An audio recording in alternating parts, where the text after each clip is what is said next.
Okay, hi guys. Welcome back to Face to Face. We are on chapter 12 of Ninjas with Feathers. And if you remember last chapter, chapter 11, she found the red scarf. She found out that Talia's sister is Grumpy Barbie. She kind of really felt bad for her. So she kind of had a new feeling about Talia. She doesn't quite know how to feel about that. But let's get into chapter 12 and see what happens next. Revelations. It was now tomorrow, and I didn't feel ready to change the world. Thursday mornings meant that Dad made waffles for breakfast, which normally made my morning awesome. But I didn't feel awesome. All I could think about was the dream I'd been having every night. Fearmonger holding the seed. But last night had been different. This time, Talia was in my dream too. And I had realized with a chill that in the dream, Fearmonger wasn't holding out a seed to me. He was holding it out to a scared, lonely Talia. I finished my waffles, but I could not even taste their awesomeness. Once I got to school, I avoided Talia all day because I honestly had no idea what to say to her. She still acted like her usual mean self, but I couldn't look at her the same way I used to. I kept seeing her crying and holding her dad's scarf. The whole day passed by with me in a haze, distracted and uncertain. The only highlight of the day was the fact that I asked Carissa to join me. Bennett and Aaliyah for lunch, and she did. Bennett and Aaliyah teased each other like they always did, and I laughed at their silliness. Carissa smiled a couple of times but didn't say much. Still, it felt really nice to have her with me. When the final bell rang, I walked out the front doors with only one goal in mind: a big bowl of Fruitios and an episode of Unicorn Party. Yes, I still like that show. Who was I kidding? I couldn't change the world, and I certainly couldn't help Talia. I joined the crowd of other kids and walked away from the school staring at the ground, hunched over to hold up my insanely heavy backpack. I was deep in thought, trying to understand why on earth we needed so many textbooks when I ran right into someone.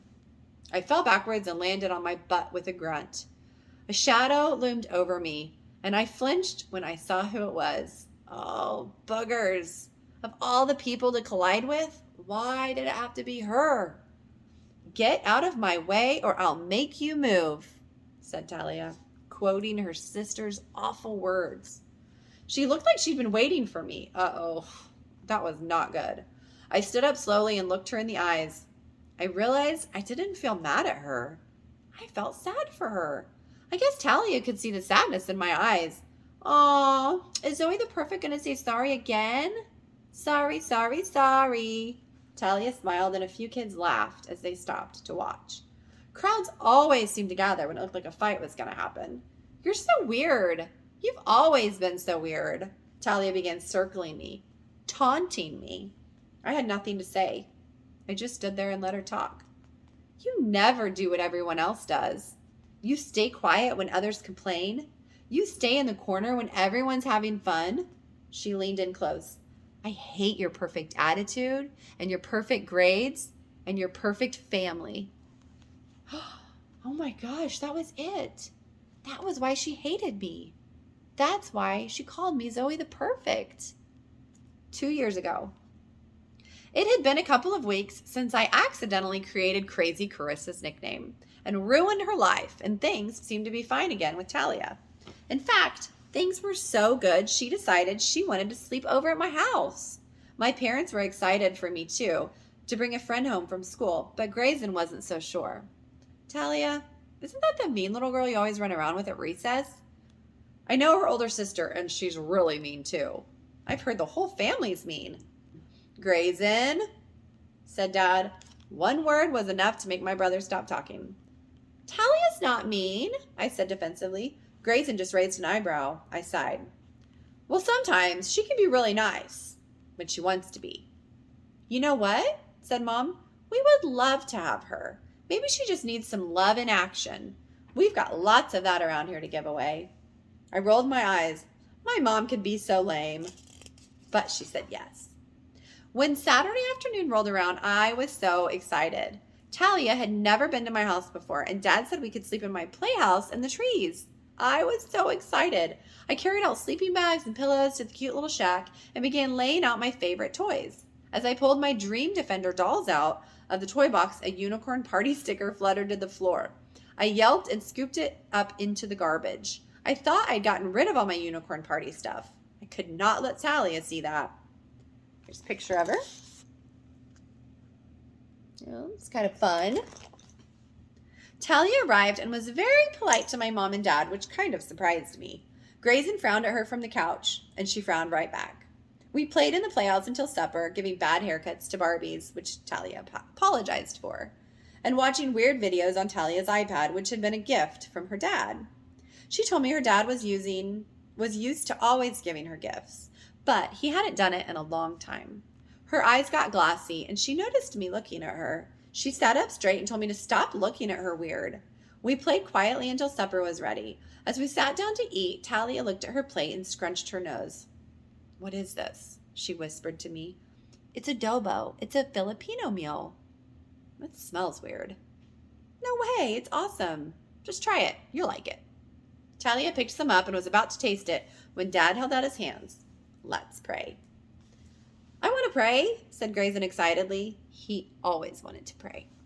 My family joined hands like we always did, and Talia looked around in confusion before she finally grabbed the hands reaching out to her. As Grayson prayed, Talia looked like she was trying not to laugh. I guess her family didn't pray at their house. We ate our meal and talked about our day. Mom and Dad included Talia in the conversation and asked her so many questions it was embarrassing. I could tell from Talia's face she wasn't used to getting this kind of attention from adults. Dad said something about how much he loved Mom, and Mom kissed him. Grayson and I both yelled at them to stop because kissing was super gross, though we both secretly liked it when they loved each other.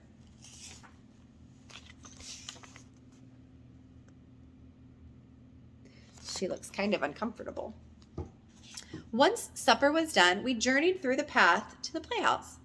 Talia was unusually quiet. I grabbed a Dream Defender's doll and held it up to Talia, hoping it would cheer her up, but she didn't take it. She was looking at a brown journal on my sleeping bag with the words "Beauty Book" written on the cover. "Oh, do you like it?" I asked, handing it to her. "My mom just gave it to me as a gift. She said I can write all the nice things I notice every day because there's so much beauty in the world." "Why do you guys pray?" Talia said sharply, tossing the journal onto the floor. I don't know. It's supper time. We pray at supper. It's weird.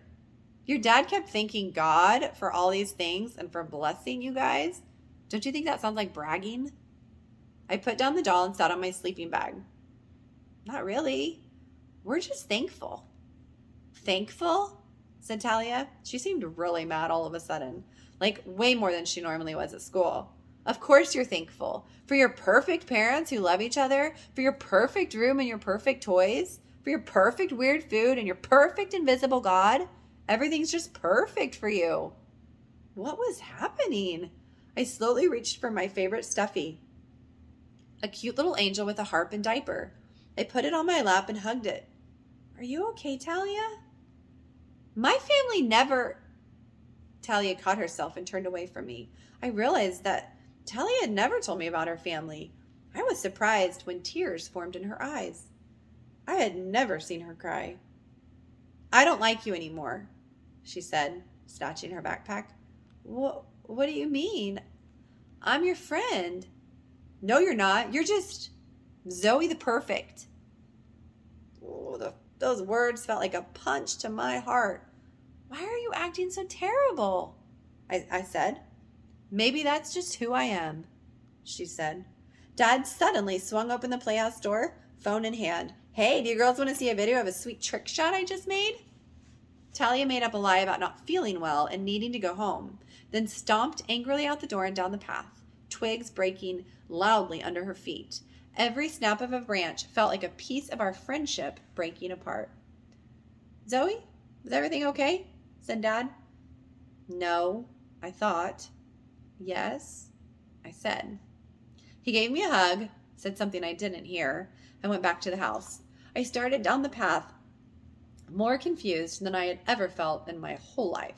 Something hopped up onto my shoulder, and I looked over at Puddles, staring at me with her big, cute eyes. I wanted to ask her how she got all the way out here, but I couldn't say anything. A mosquito buzzed in from the open window, and Puddles tried repeatedly to catch it. I grabbed the journal off the floor, staring at the words beauty book written on the front. A sadness grew inside of me where Talia's words had hit me so hard. It was like a bruise was growing on my heart. Talia really was terrible. I grabbed a marker, scribbled out the words beauty, and wrote bruise above it.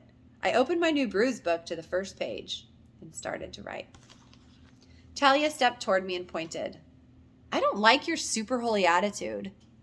None of us do. And I'm going to stop you from wrecking our fun with your Jesus talk. It's like my mission. Mission? Jove talked about mission, his assignment, his purpose. What was my mission? Then I realized my mission was standing right in front of me, tearing me apart with her words. I slapped at a mosquito near my neck as a million ideas ran through my mind. I saw myself give her an epic roundhouse kick to the face as the crowd cheered.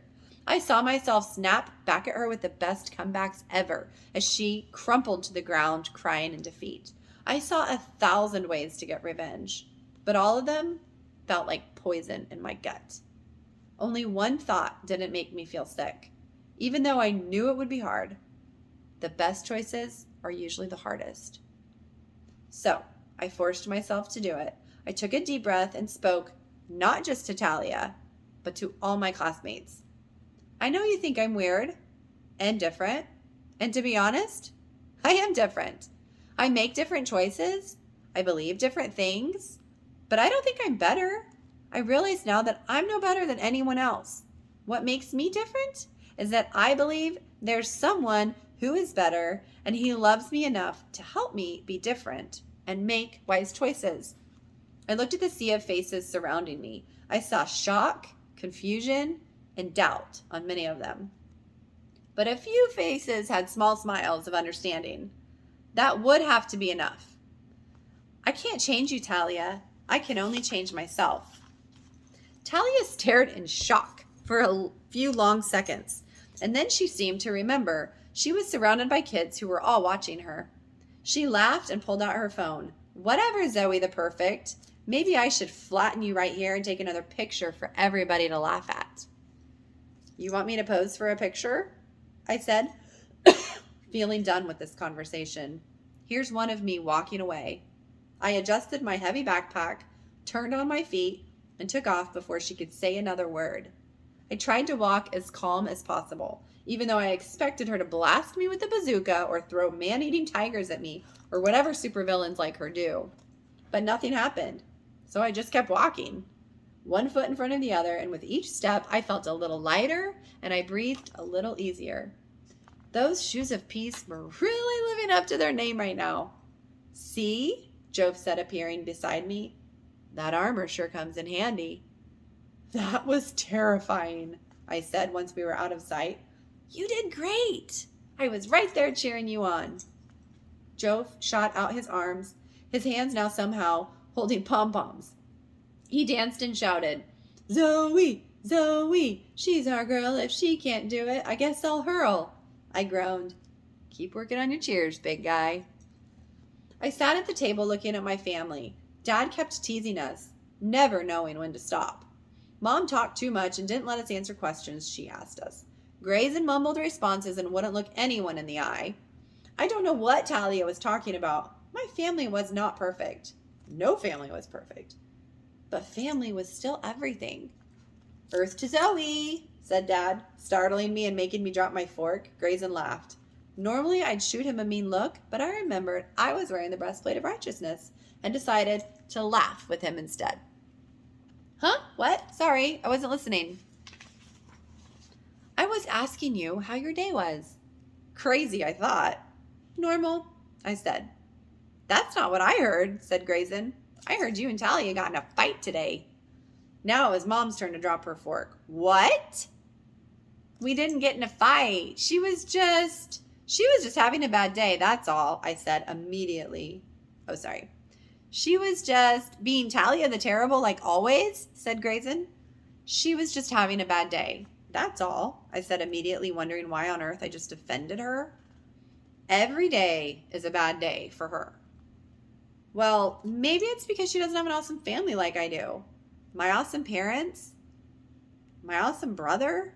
I dared to look Grayson in his eyes. Grayson made the same face someone makes when they smell really stinky socks. Who knows? I said. Maybe even Talia can make a new path. With God's help, anyone can make a way where there was no way. I glanced over at Mom, who winked at me. Grayson just shook his head. You're crazy. Sometimes people are just awful people like Talia. Nothing can change that. Grayson, that is some stinking thinking you got going on, said Dad. Sounds like you need to capture that thought and make it obey Christ. I chuckled. Dad, we know. You tell us all the time. We get it. Dad looked at me. Do you, though? Sure, I said, stuffing adobo in my mouth. When bad thoughts come in my head, recognize them, grab them, and tell them they have to listen to Jesus now. And if they aren't good thoughts, they need to go away. Huh. Okay, maybe you do get it. Also, don't talk with your mouth full. Yes, sir, I said with a mouthful of food. That earned me a frown from Dad and a laugh from Grayson. The rest of supper was relatively quiet, except for when Puddles, who had somehow escaped her cage again, jumped up on the kitchen table and made Mom scream. The rest of us laughed so hard we started to cry. I plopped Puddles into the hood of the War Eagles hoodie and finished eating. After supper was done and we had helped clear the table, I poked my head into the living room where Mom and Dad were relaxing. Mom, is it okay if I go for a bike ride before homework? Be back in an hour, and don't forget your helmet. You don't need any more scars, she said without looking up from the book she was reading. Mom, my head will be fine. I always wear my helmet. I winked at Joph and whispered, of salvation. We both giggled for a moment, and then Joph quickly stopped. But seriously, obey your mother. Wear your bike helmet, he said. My smile vanished. Ugh, fine. I put on my shoes and grabbed my bike helmet from the coat closet. Grayson stopped me by the front door. What are you doing? He said. I'm going to go for a bike ride. I've got a lot of thoughts bouncing around in my brain, and I think I'm going to go pray for a bit. Why'd you defend Talia earlier? Grayson said. And why'd you say that nice thing about me? Why are you going to go pray when nobody's even making you? Something's different about you lately. You're being weird, I said, walking out the door. I know. Get used to it. Okay, well, here are our discussion questions. Zoe realized in this chapter that her mission involved Talia. Does this help you to understand that we all have our own individual missions or destinies in life? What do you think your mission or purpose might be? That's a really good question, and it will change all the time. Your mission in life will change depending on the season that you're in, where you live, how old you are. But God is always calling us to something bigger than ourselves. Zoe spoke to her classmates about the Lord. Do you think you could do that someday? I think you can. Have you already done it? That's awesome if so. Zoe's brother Grayson noticed a difference in Zoe. If you changed your ways to more reflect God, who do you think would notice the big change in how you act? And why? Have hurtful things ever been said to you? And what can you do about it? I am so sorry if they have. I think the most important thing we can do is to forgive them, forgive the person. And just like Joph said in this book, more importantly, if the other person doesn't forgive you, more importantly, God does. So if we apologize, we are keeping ourselves right with God, and that's what matters the most. So I hope you guys enjoyed chapter 12. We're going to come back for chapter 13. 3 chapters left, the Forest of Fear, and it was a really good chapter. I'm really excited about it. Here's just a picture of Fearmonger. He's getting bigger and bigger. So I can't wait to see how Talia fights it. Or Zoe, how Zoe fights it. Come back tomorrow and we'll finish chapter 13 of Ninjas with Feathers. Thanks for coming today and listening to chapter 12. See you soon.